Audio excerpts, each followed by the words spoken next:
አንደኛው ጥያቄ ምንድነው የሚለው መኮራረፍ ወይም ደግሞ መዘጋጋት በተመለከተ ነው። ባለቤቴ ብዙ ጊዜ ሲያኮርፈኝና አላናግረኝ ሲል ይጨንቀኛል። ከዚያም አልፎ ራስሽን አጥፊ የሚለኝ ሀሳብ ይመጣልና በዚህ ዙሪያ ምን ይሉኛል አባቴ?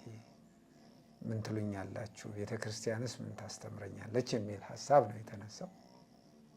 መልካም። በቅድሚያ እንግዲህ ያው በማህበረ ተዋሕዶ ዘኦርቶዶክስ በዚህ በትዳርና ፈተናዎቹ ዙሪያ ላይ የምእመናንን የተመልካቾችን ጥያቄ በማካተት ይህን ዝግጅት በማቅረባቸው እጅግ አስተማሪ ነው። አጠቃላይ ርዕሰ ጉዳዩ ራሱ አስፈላጊ መሆኑ ስለታመነበትና ጊዜ ስለሰጣችሁ ትልቅ ነገር ነው። እኔም ደግሞ ለዚህ ተሳታፊ ስለሆንኩኝ ለማህበሩ እግዚአብሔር ይስጥልኝ ብዬ አመሰግናለሁ። ሌላው ጥያቄዎቹም ይደነቁ ናቸው። እንግዲህ ብዙ ጥያቄዎች እንዳሉ ተረድተናል።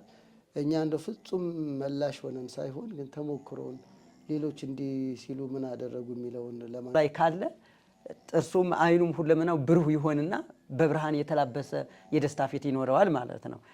እንደገና ደግሞ ልቡ የተከፋበት ሰው ደግሞ ፊቱም ራሱ ይከፋበትና የልቡ ቅሬታ ፊቱ ላይ ይንጸባረቃል።